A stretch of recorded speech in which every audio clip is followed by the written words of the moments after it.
Welcome to Sew Very Easy. My name is Laura, and the crisp fall air is definitely here, which makes me want to make something, well, sort of fall.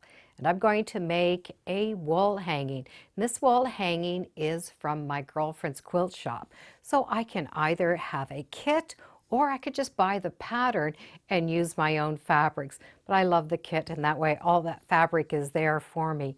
I have some tips and tricks on making this cute wall hanging, and well, let's just get started right away. So the wall hanging I'm going to make is this cute scarecrow. It's going to be perfect for fall. It is from my girlfriend's quilt shop, and I did get the kit, which means I have everything that I'm going to need, even the embellishments. There are a lot of fun things going on. We have some nice big buttons, a little bit of RickRack, some patchwork. It's going to be a lot of fun to do. I'm also going to be using a fusible web. And this time I am going to try a fusible web that we do not have to iron if we don't want to. It works the same as a fusible web where we need to trace our pieces out. We cut them out and we're going to stick them on our fabric. However, this has a tacky back. So we're going to be able to stick it onto the fabric, reposition it until we get the position that we want. So the first thing I need to do is trace out all of these pieces on that fusible web. The patterns do come reversed for us, so we don't have to worry about that. But there are some we are going to have a left and a right.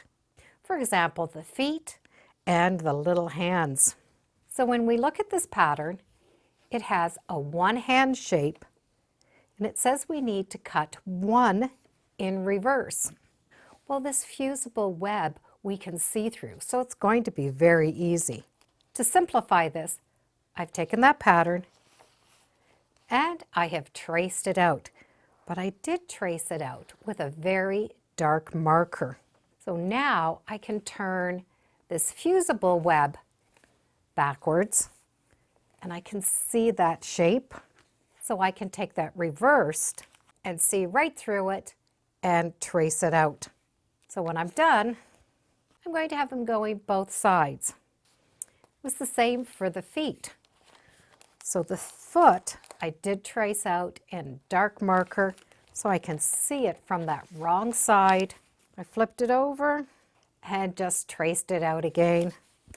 So now I have my 2 feet. There is another pattern that we need to duplicate, and it's the shirt. So on the pattern piece, we have half a shirt, so we're going to need a fold. I'm going to do it the same way. This is the side that I'm going to trace on. I've taken it and I've traced it out in that marker. You can see right through that paper. So now all I need to do is just fold that and I can see right through it. So I'm just going to continue tracing it. If you have something dark underneath, it's not as noticeable, but that white piece of paper underneath really does make it noticeable. So I could just continue tracing that pattern. Now when I open it up, I have the complete left and right side. This method of reversing is very easy to do as long as we can see through our fusible web. As I'm tracing out my pieces, there will be some other notes. For example, the little daisy pieces.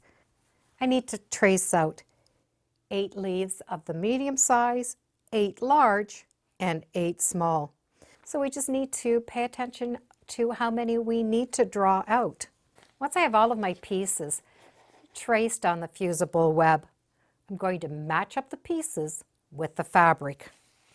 From here, I am going to work on 2 pieces before I stick or fuse my fusible web onto my fabric. The one is the nice smiley face, and the one is going to be the sign that says no crows. They both need to have some hand stitching, some embroidery done before we put this fusible web onto our fabric. So we're going to take that fabric that we want to use for whatever parts there are, and in this case it's the face, and I'm going to place that fabric right over top. And I'm going to take a friction pen or something along that line and transfer the marks of that face onto that fabric. I do not need to do the outside shape, just what I'm going to hand embroider. Once I have his little smiley face put on this fabric, I'm going to be able to either machine stitch or hand stitch a back stitch. To do this embroidery, I'm going to need 2 strands of this black floss. I'm going to show you how to do a back stitch with this thick thread and using big stitches, but you're going to use the 2 threads and a smaller stitch. The first thing we're going to do is come into that fabric and take 1 stitch. So that's our first stitch. Then we're going to go up as if we're going to miss a stitch. But instead of going forward, we're going back. And that's going to be called a back stitch. I'm going up in front from behind. And I'm going to fill that back in. So this is how it's going to start to look. There's that stitch that it looks like I've skipped.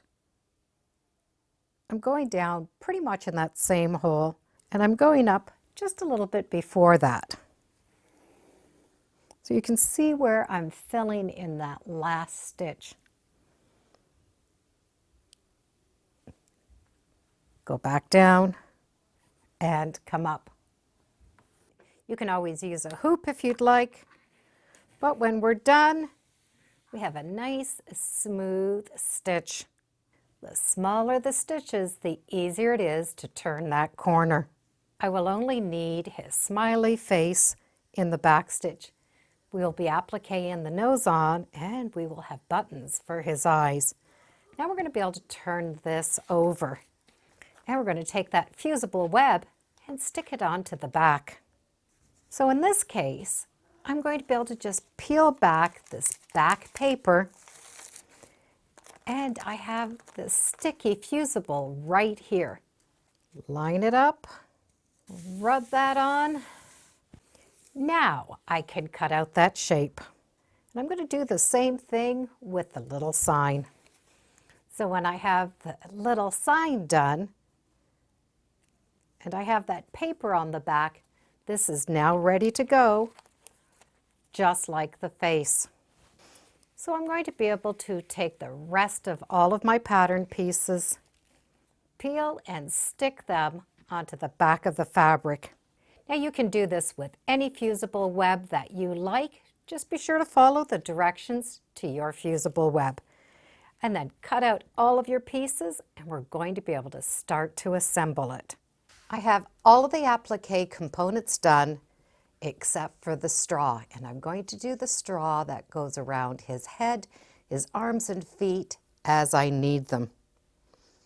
I do like to have everything ready before I start the foundation, but you can do the foundation first and prepare these second, whatever you feel comfortable doing. The main background fabric is this off-white fabric, and it's going to have this patchwork along the bottom. In the kit, they do give you a piece of fusible backing. What this is it feels like an interfacing. It has a little bit of glue on one side. We're going to iron this onto the back of that fabric. You can see how that stabilizer has really made that fabric a lot thicker. It's a little bit more stiff, so it's going to be a lot easier to stitch around. I do like to make it just a little bit bigger, and then I'm going to trim it down to size. So now I can start adding all of my applique components. This is the basic way it's going to be put together. This RickRack, some of it is going to go under his arm, and some will go on the other side. He is going to have some straw poking out from his sleeve, from the bottom of his pants, and up here underneath his hat. And that's where this little strip is going to come in. We're going to cut little strips. So we're going to have to place them before we finish all of this fusing.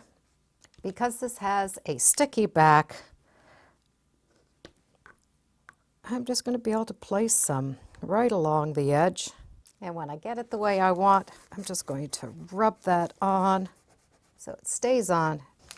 So I'm going to do the same for the sleeves and the bottom of the pants.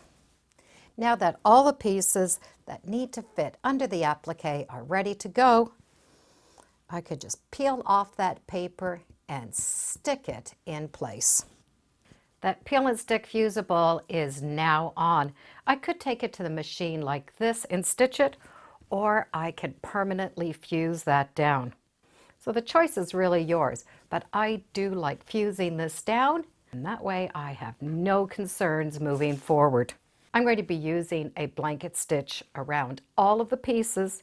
I do like to start with my lighter colors first and then build up to the dark. But we will not have to put a stabilizer on this because it already has that stabilizer. We're going to be able to go right to the machine and start working on it. Just lift up some of this little straw and stitch and have fun. Once those final applique pieces are done, I'm going to be able to quilt this and put the embellishments on. We do have some buttons for his eyes and in the middle of those cute little daisies.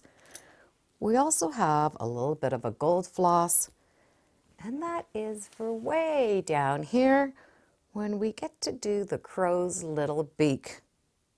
Having that stabilizer on there really does make a difference.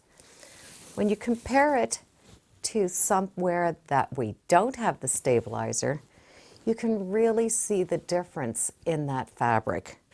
This is going to make that wall hanging hang nice and straight. It did all the applique pieces nice and smooth, and it gives that background fabric a nice crisp look. Our little Scarecrow is super cute with that patched work bottom. Once we put his eyes on with those buttons, it's going to be a lot of fun. Fringing for his hair and the cuffs really does give it that dimensional Scarecrow kind of look.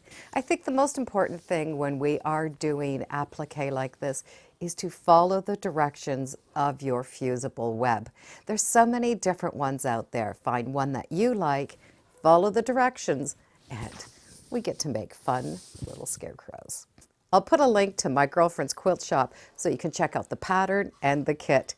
And thank you for joining me today on Sew Very Easy. Feel free to subscribe. I'm on Facebook, Instagram, and I do have a newsletter. It's all free under Sew Very Easy. And be sure to make every day a Sewtacular day. Bye now.